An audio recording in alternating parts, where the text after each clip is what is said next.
Welcome back to Inorganic Pod. My name's Christian. I'm your host. And today we're going to be talking about the M&A funnel, very specifically the top of the funnel.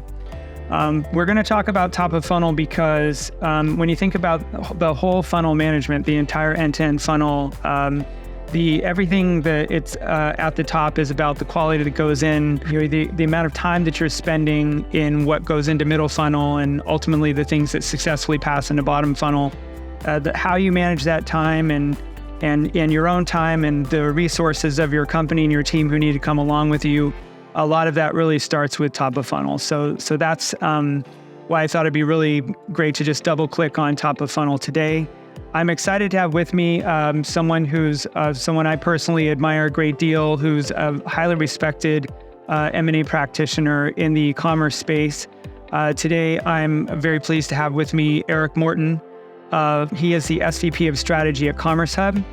He has been there collectively for 17 years, which is, I think, unusual for many practitioners. Usually in corp dev, you sort of move in and out every 5 or 6 years from one company to the next. So he's had a really long career there, and he has done quite a number of transactions. So Erik, welcome to Inorganic. It's great to have you with us. It's great to be here, Christian. Thank you for having me. Maybe you could just start by, I'd love to get your background. I didn't realize you started as a software engineer at CommerceHub. You spent a little time and then took a break and then came back into your new role. If you'd sort of describe your career journey and your focus today. I sure can. So I started in college. I was actually a finance major, and it was the late 90s. And I was spending time learning all about municipal bonds and finance because I wanted to get into investment banking. But it was the late 90s. It was the internet boom, and it was a siren song. It was just far, far more interesting than reading bond indentures. So I wrote a couple of business plans. They didn't really go anywhere, but I was learning a lot about fundraising, about the opportunity in digital transformations and the internet. And I got attached very early on to a little startup in Albany, New York called CommerceHub. And I started by helping the founder build financial models to raise venture capital, and very, very quickly learned that the most interesting place in a software business is in engineering and product. It is not in finance, with all due respect to my friends in finance. So I taught myself to program, and the company was so desperate to hire software engineers that they took a chance on me early on. And I spent the first 3 or 4 years of my career doing web-based software development. We didn't call it SaaS back then. We called it ASP, Application Service Provider. So that dates me pretty significantly. And spent some time in product and left the business in 2006 to start my own company because I quickly identified that the surest way to identify an opportunity is to see an opportunity in market and see that your current employer is not taking advantage of it. So I left to start my own business, to build a web-based platform to help merchandisers more effectively find new products to sell.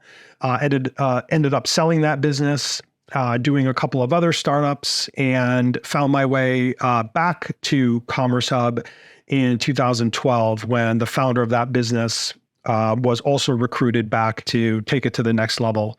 And that's really when I started focusing more on strategy and corporate development in a role that was really intended to support the CEO and our board at the time in how we could transform the business to take it to the next level, which in that case was a public offering.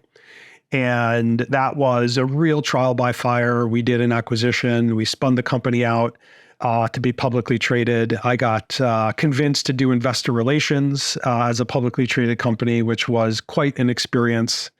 And since then have really just been focused on partnering with the CEO, the executive team, and financial sponsors on how to use M&A and strategic partnerships as a growth lever.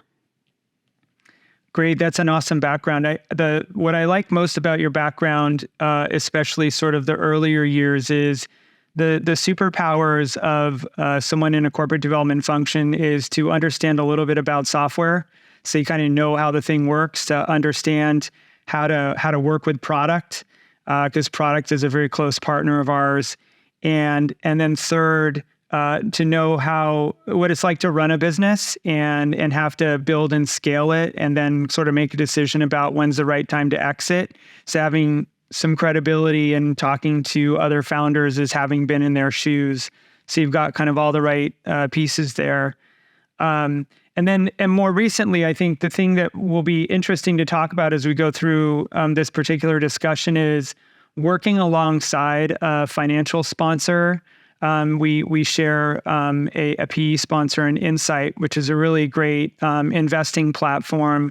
And particularly the role that a corporate development function plays in working alongside a financial sponsor, kind of how do you sort of balance the roles and utilize them as a tool for helping you not only develop the funnel, but execute end-to-end M&A. So that's really great context for this discussion. So I think where I wanted to start here was just to orient those who may be less familiar with the M&A funnel. Part of the intent of the podcast is to help those who may be newer to the function understand it. I liken the M&A funnel to be very similar to a sales funnel. You see it the same way, Erik? I do. I think in general, the corporate development role in a software business, a SaaS business specifically, is a really interesting combination of product, finance, and sales as well. And I also think that there's a real focus on understanding sales, prospecting, and management of the funnel and relationships that is actually how a corp dev professional within a software business really and truly adds value to the enterprise overall. Because if you kind of think about the other parties involved, the company probably already has a CTO, it has a chief product officer, and if it's private equity backed or has other financial sponsors, there are people that know always more about finance than you do. So the real value comes from having the ability to speak both those languages. You need to be able to converse with your financial sponsors, how they want to talk about value creation. Same thing with product. So from my perspective, I've always thought that the value really comes from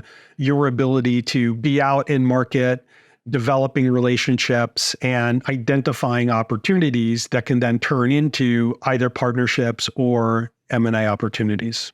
And I think one of the things you bring up subtly in that answer is, similarly to sales cycles, cross-functional partnership within the organization as well as externally is required in order to be successful in the work. So in the same way that an enterprise rep needs to be surrounded by sales engineering, by their leadership team, and by those in the company who may need to help contribute to get the opportunity through the sales cycle. Partners may be involved. It's very, very similar sort of relationships are taking place in M&A as opportunities move through the pipeline. With respect to just pipeline, I thought maybe at the top what we could do is orient around the top, middle, and bottom funnel for the explicit purpose of just being clear about what top of funnel means in an M&A context.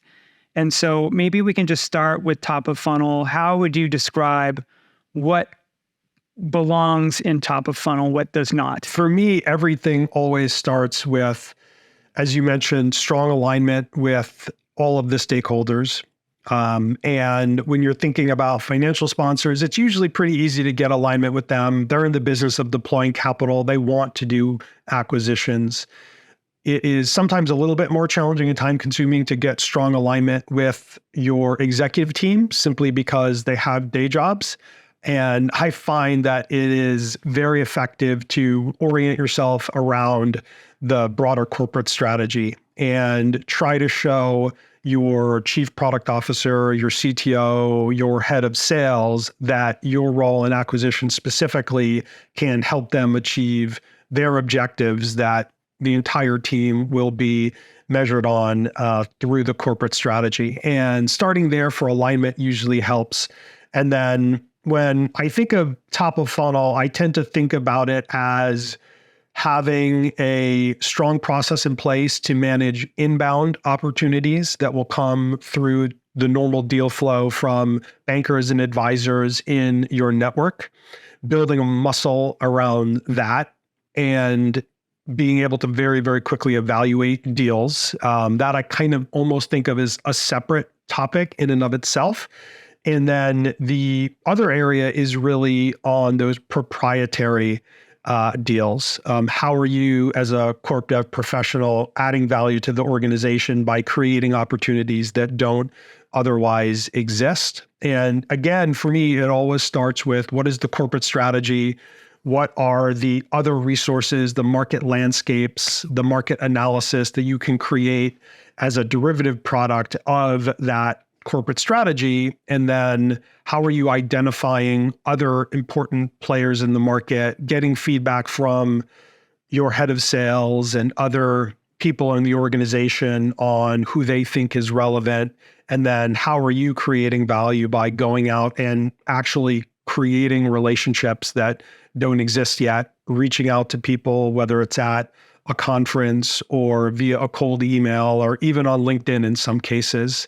And that to me is really always that top of the funnel where I've had success, certainly with financial sponsors, where you basically bring them an entire list of all the companies that are relevant in a certain part of the market that is relevant, again, to the corporate strategy. And you've got just a real simple way to say, do you have a relationship with that company in some way? Who is the relationship with? And that really does effectively communicate how you can build relationships and kind of get coverage, if you will, in terms of it's almost like a pre-funnel where they're not quite in the funnel yet because you don't know that there's an opportunity. You don't know that there is a deal to be done, as it were, but you've at least created some kind of relationship with ideally the founder of the potential target or someone else in the executive suite. Yeah, I like the alignment with corporate strategy, a little bit of flexibility around that, and the other things you described. But one thing is just clarity on, how wide of a net do you cast at the top? So like, should the database be all of the possible objects in the industry relatable to you? Is that what would sit in your top of funnel? Or like, do the things that actually go in your top of funnel what are the qualities of the things that actually go into your top of funnel? You know the founder, you've researched the company, like what are those sort of the 3 or 4 sort of critical things that belong in top of funnel? Obviously, you'll have some objective criteria in terms of we're looking for a provider of some kind of software that is based in EMEA. And those kinds of criteria are always important. But I tend to maybe be a little lazy in terms of how I think about the total universe. And I look for cheat codes, basically, in terms of how you can find companies that are far enough along without doing too much legwork. So the easiest thing to do is you look at companies that are attending conferences and you look at companies that are exhibiting at conferences. And to go back to your comment before about how it helps to have a operating background when you're in a corp dev role, I made a lot of progress in my career by having the ability I was literally writing Ruby scripts to scrape the IRCE exhibitor and attendee list in 2010 or so. And you pull down all of the names of the companies that are attending. You pull down their descriptions, you parse for keywords and do all that kind of work as a way to filter and say, there might be 1,000 companies in this space, but I'm going to focus on these 100 because they're at least advanced enough that they're able to either attend or exhibit a conference. And if you think about that as one approach, The opposite of that is also important is being in a position where you're always talking to other individuals in your organization. So who are the sales reps encountering in deals? And also, in some cases, talking with people in customer service, where you might identify a company that is an adjacent company that is actually contacting your customer service rep because that company has a customer that wants to integrate to your platform and they're contacting customer service because they don't know what else to do. So it's almost like a barbell approach in terms of having different ways to build what that universe is. One being look for companies that are advanced enough to already be attending conferences. And the other is just find signals in places that could have interactions with companies in the space, namely sales, customer support, things like that. Yeah, you've very naturally sort of graduated us to the other area that I wanted to uncover, which was the sources for your top of funnel, and definitely internal referrals are a huge part of that. Industry lists and trade show sources are great ways to identify candidates. And without a doubt, there's a lot of signal and noise. So you have to come up with some sort of a methodology to parse out what's relevant to you. In my view, internal and your own sourcing and your network are kind of the organic bucket of your funnel. And I think one of the things that we have to do is sort of separate how we treat organic versus inbound from investor or banker led. So maybe to just stay on organic, because that's where we were. What is the sort of the process flow for treating organic? In cases where your chief product officer raises their hand and says, I really need this one specific feature, that I think can be fairly straightforward, because what you're doing effectively is just going out and understanding who provides that feature and some other different ways you might qualify it. Are you looking for activity in a specific region or a company of a certain size? And you might handle it that way. The other area that I think is pretty interesting is you tend to find that there is value in providing your executive team with market insights that aren't necessarily top of mind from a product roadmap perspective, but really could be helpful to look around corners, is like the classic cliche that we always use. And that, I think, is an important part of the corp dev professional's job, is to be able to come and say, hey, we're seeing a lot of fundraising activity in this specific space. AI would be an obvious example, or maybe something like new kinds of technology-powered services organizations. And you're effectively just giving updates and market intelligence. And you never know when you're going to really hit on something in someone's mind where they say, hey, I've never brought this up at the weekly executive team meeting, but our customers are asking for services and we don't really have an answer for them. And that can obviously lead to another conversation as well. So again, it goes back to this idea of wanting to be responsive to specific needs of the executive team and the organization in general, but also recognizing that you, in many cases, are the better connection to the outside market. And part of your responsibility is that creative aspect of it, to say, this is how the market is evolving, and how does that then potentially influence our strategy or how we might implement the strategy.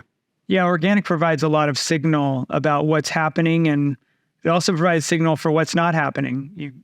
A lot of times you sort of get a false flag from your customer base about, I really need this, I really need that. I can think of a specific scenario I've had recently where a customer raised an RFP for a pretty nascent piece of capability, went out and looked and found like 2 or 3 companies that were providing that capability, but also noticed that no one else really was. Those companies weren't really large. Like, was this something that we wanted to be investing in product to do? How important was it? So you are providing sort of that insight to battle test whether there's a real large opportunity to expand in a particular area or not.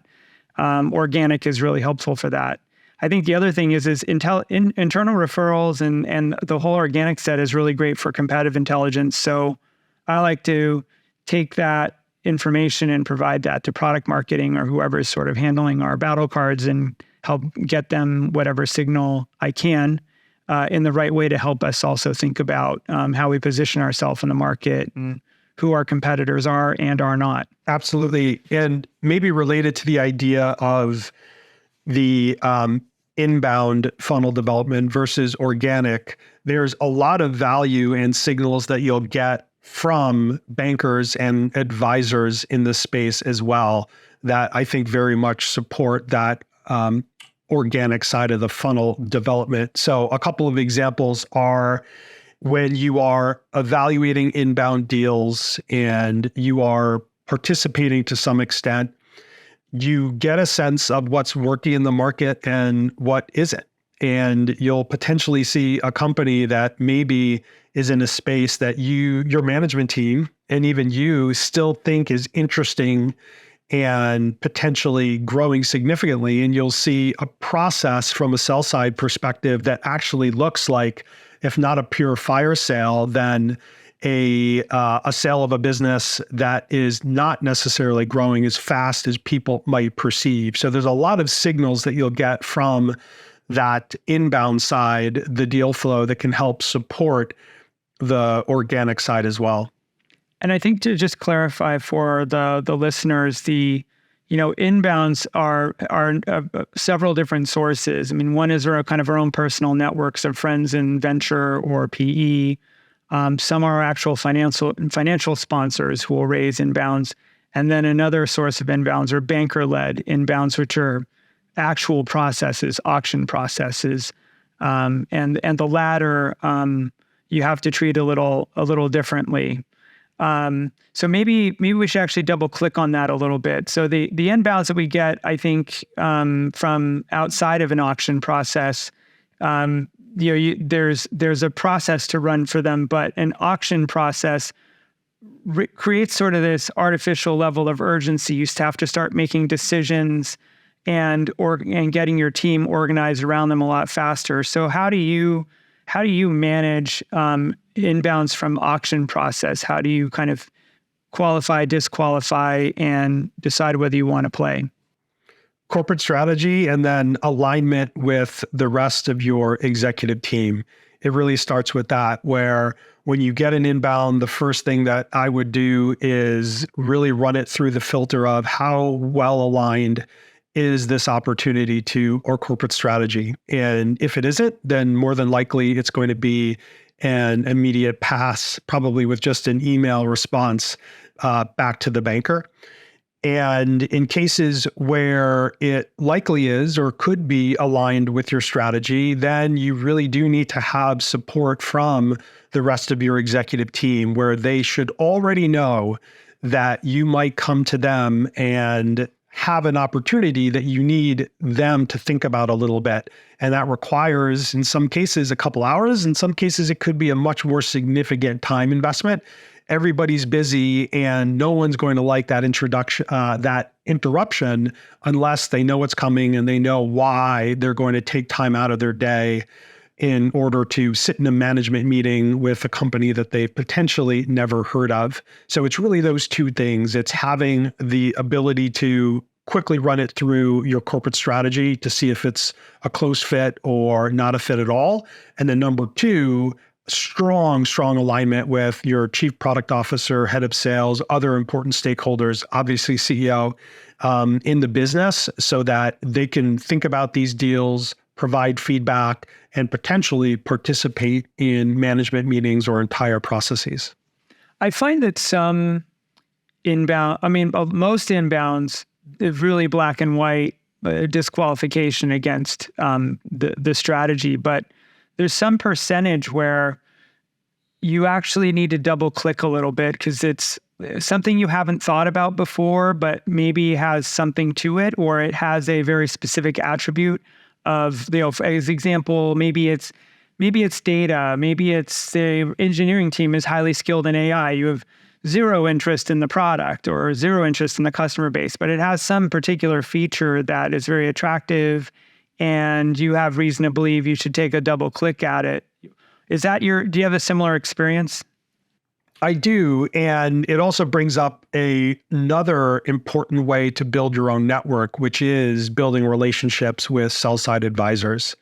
Because the first way that you would do that double click is to have a live conversation with the banker or with the advisor where you're just trying to find out more about the opportunity even before you might go under NDA, which to me has been very beneficial throughout my career, because as you do develop those relationships with the sell side, you understand how you can make them look good in front of their clients, because they're going to have more clients every year. And the closer you are to them, the more likely you are to get not only early looks at opportunities, they learn more about your strategy. So they're just going to have a better way to frame opportunities for you sometimes. So you can do some of that initial double clicking more easily, because the banker knows you. They know you're looking for opportunities in a specific space. They know you're looking for a certain enterprise value size. Those kinds of dynamics are helpful. Yeah, I like you brought that up. It's actually not obvious if you're new to the role that sell-side bankers are actually a really valuable lead source. Very important to build relationships with the ones that you feel like understand what you're looking for, and develop a close relationship where you also are a source of information and ideas for them, because frequently you're helping them understand the market. For the sell side bankers where you maintain that closer relationship, what are the things that you do specifically to help them understand your mandate without giving them too much information? You want to maintain some proprietary around the objects you might be looking at. But what do you do to sort of set them up for success in your search? I really start by giving them the public version of the corporate strategy. So if you think about that corporate strategy document, most of it, call it 90% of the content, is going to be confidential. It's going to be intended for an internal audience. But ideally, you as a corp dev person on the team are a part of that broader process with the CEO and other people in the organization to develop that corporate strategy. So an important part of that process is always the public facing view of what that strategy is, which is frequently developed and driven by your head of marketing, who wants to be able to sound intelligent and make the company sound interesting to analysts and press. So that's really what I like to do. I like to kind of partner with the head of marketing or somebody involved in corporate comms, where you understand how are you framing your strategy to the general public or specific stakeholders like analysts and press, and kind of use that as my way to communicate the strategy to sell side. And a lot of this honestly is informed by the fact that I did investor relations as a public company for about 2 years. So you learn the skill of how do you communicate strategy, how do you communicate product to financial stakeholders. And once you kind of get that, and it's easy to learn, then that's really what you try to focus on. There's that aspect of it. And a big part of that is helping them understand what it is and what it isn't. So for example, that sell side banker is going to be reading the same kind of general media properties. They're going to be reading the same newsletters. They're going to, be fully versed on what the major trends are. And it's helpful to do things like, hey, we're in this specific space, but we're not like this other company. And those kinds of things where you're kind of connecting dots for them using already public information. outside of your company's own strategy can be very, very helpful too. Yeah, for sure. And I think one of the things that I wanted to transition to, springing off of that, was, okay, you've got this opportunity, you've decided it's actionable. Like, let's just talk for a second about what graduates something from top of funnel into mid funnel. Like, what are your sort of qualifiers of this is a mid funnel opportunity? And actually, if we align on that for a second, for bottom funnel, do you consider anything in bottom funnel that's something that's under IOI or LOI, or do you have different criteria for bottom funnel? So for me, I really do split it up between what is a, call it, auction process, and then what is that organic development. So I would even be in a position where I could have something that is bottom of the funnel on the organic side, where we might not even have an NDA in place, because it's all about the relationship between the companies, and you develop relationships with people. Like, it's not necessarily the companies developing relationships and having deep partnerships yet, but you can have a strong relationship with the founder and other folks at the business, to the point where if they were to have an auction process for some reason, you know that they would call you before they even initiated the process. So once you have that deep of a relationship, you know that they're checking boxes on the strategy side, but you just haven't actually done anything yet, I would consider that to be a bottom of the funnel opportunity. Now, this almost means like you've got two funnels that are kind of like stacked on each other, maybe, because once you do got under IOI, it almost shifts to me to another kind of process, where then you're effectively shifting into, how do I close this transaction kind of mode. And this, whether you kind of handle it as two transactions or one, I tend to think about them very differently. I want to have relationships that have their own funnel, from I'm just getting to know you to like we're very close. We may or may not even be doing business yet from a partner perspective. I consider that relationship very, very advanced. You can call it bottom of the funnel if you want. But then as soon as you actually sign an IOI, you're almost shifting the relationship to be more transactional, because now you know financial sponsors on both sides are looking at that relationship very differently. And I kind of start to wear a different hat almost, where I sort of shift into the mode of, I need to either close this transaction or determine that this transaction can't be closed or shouldn't be closed. So you basically described two funnels: what you would call a relationship funnel and what you would call a transactional funnel, if you will. And they can sort of like, one can shift from the other. Exactly right. Exactly. One can go from relationship bottom funnel to the CEO with which I've developed a great relationship has given me the heads up he's probably going to sell, or he got an inbound from a strategic and they want to have another, they want to have more than one at the table. They thought that you would be a great fit. And so that's moved from relationship funnel to transactional funnel, right? That's the right way of sort of thinking about it, and based on your context. That's super interesting, because I actually always thought of it as just a very singular funnel, if you will. So learning here is, my top of funnel would be all the things that are fitting with the strategy, wherever they may sit. I'll have relationships with some, but not all. I'll prioritize what actually should be there. Then mid-funnel is actually, we're engaged.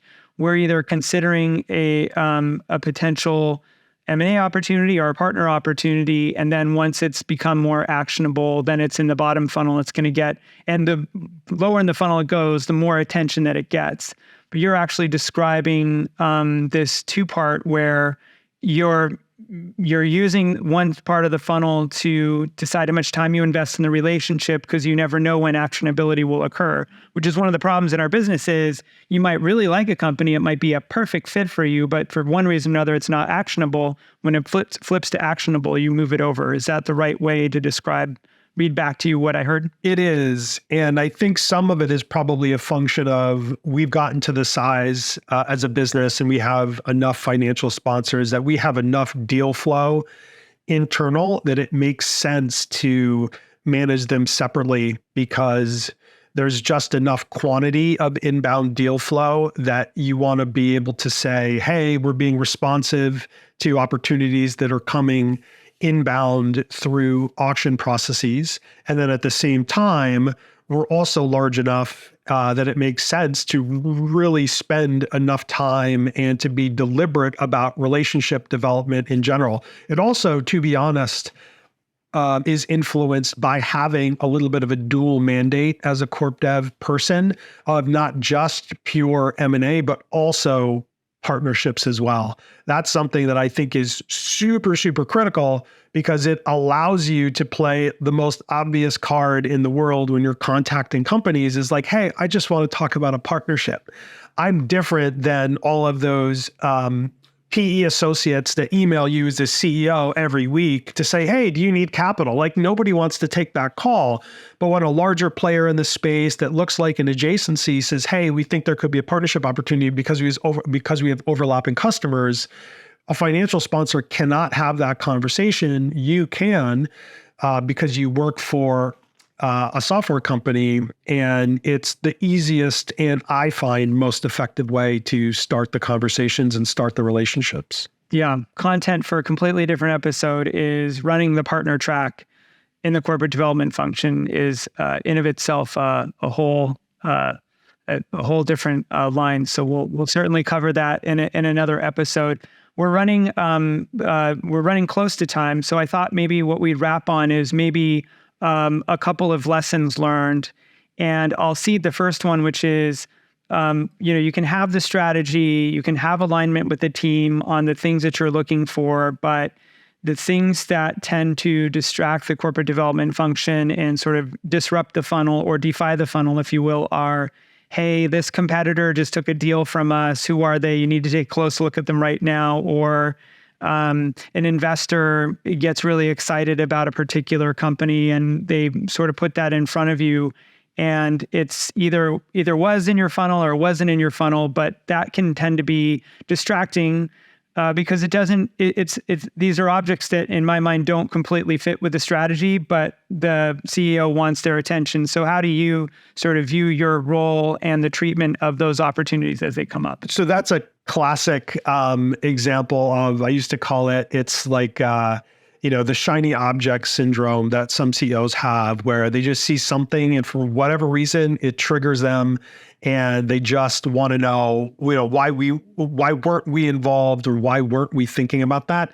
And I think that's a problem that everybody on the executive team has to some extent.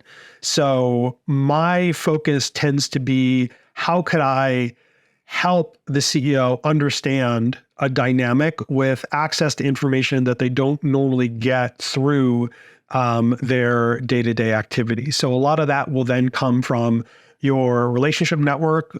Who do you know that maybe the CEO doesn't know yet?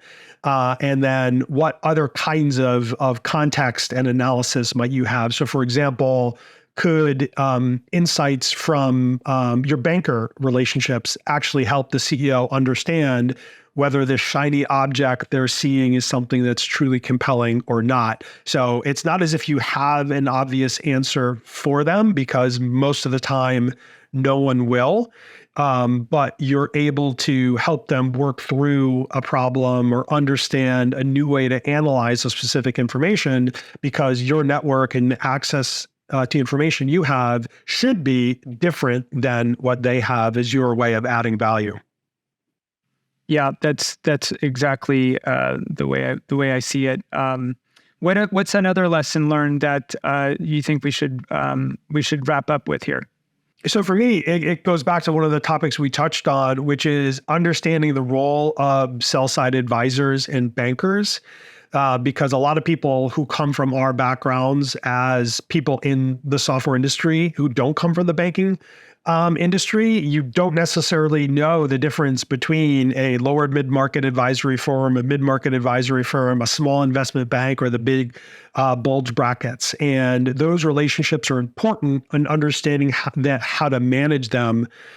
Super compelling. And like one example I'll give that supports the idea of that organic deal flow is that one of the things that bankers will do when they try to win a mandate to sell a company is they'll go to the founder and they'll say, hey, why don't I just set you up with some initial calls with some people in the industry?